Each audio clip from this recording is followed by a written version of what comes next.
Oui, bien effectivement, là, je pense qu'on a tous compris qu'on ne peut pas... on a coupé les gaz et attention, là, on est rapide, beaucoup trop rapide, Armstrong. Oh, c'est bon. Et regardez le Duc de l'extérieur. Le Duc qui va plein gaz. Sera-t-il capable d'y aller d'un virage rapide? Et là, c'est plutôt... Dominique Maisonneuve. On est à 3 de large avec Lemelin et le Duc. Lemelin, le Duc et Maisonneuve. Lemelin, le Duc, Maisonneuve. Ah ben là, ça, c'est toute une bagarre.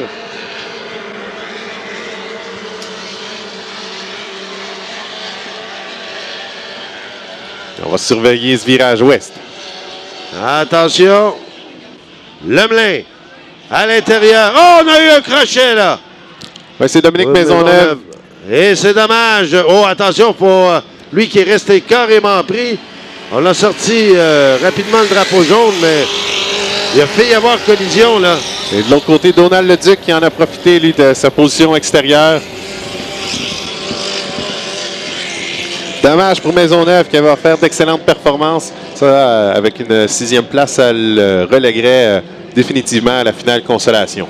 Alors, le Duc qui mène par peu sur Mathieu Lemelin. Suit par la suite Yann Lecomte en 3e position. Mais quelle course effectuée jusqu'à maintenant par Donald Leduc.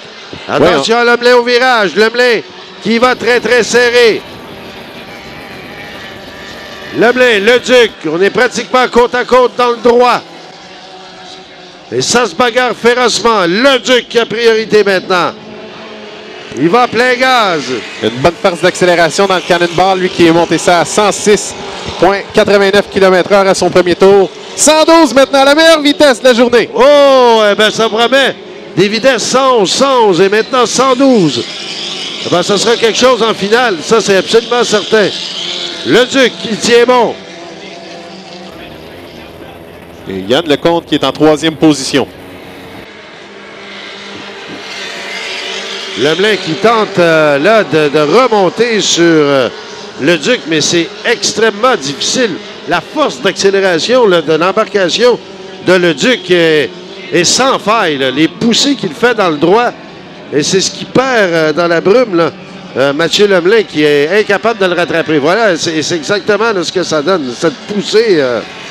Bon, on a deux pilotes dans des situations très, très différentes. Lemelin, avec sa 2e place, lui, ça lui assurait 64 points sur un maximum de 75. Ce serait bon pour une finale, alors que le Duc, lui, veut aller chercher le meilleur corridor possible pour une finale consolation. Quoique avec des vitesses de 112 km/h à partir du corridor extérieur, c'est excellent. Il vient de coller un 111. 110 pour Lemelin. Donc, même Mathieu Lemelin, là, qui va chercher beaucoup de puissance dans le CS7. Ah, ben il va y avoir des bagarres, là, le wet spot, le Top Gun. Parce qu'évidemment, dans les puits, on n'est pas étranger à tout ça. Alors, on va vouloir réajuster, là. On a tous ces lectures-là. On est très observateurs de ce qui se passe sur le plan d'eau, même si on se retrouve très loin dans les puits. Il y a un fort appareil qui va avoir ce qu'on appelle en chinois du fine-tuning. On va sortir les tournevis. Ah oui, oui. Alors, le drapeau blanc est sorti, annonçant le dernier tour.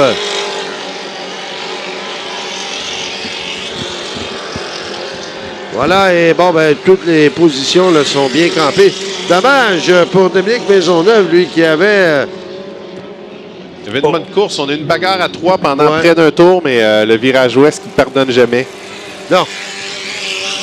C'est une des victimes aujourd'hui.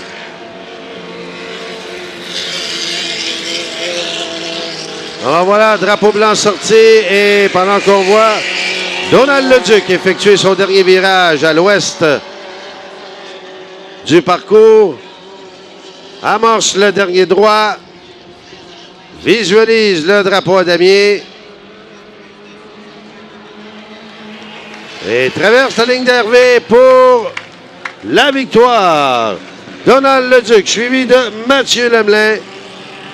Et ce sera Yann Lecomte en 3e place. Steve Armstrong qui va terminer 4e. Villauer 5e. Et Maisonneuve qui a fait une belle remontée. Là. Malheureusement, son crochet qui va lui coûter cher. Pour Donald Leduc, ça va faire du bien, un temps de 4,21. Ça égale le meilleur chrono de la journée réalisé plus tôt par Marco Poirier. Malheureusement, lui, avec ses mauvais résultats d'hier, devra passer par la consolation. Mais tout de même, là, avec une victoire en banque, la confiance va être dans le tapis.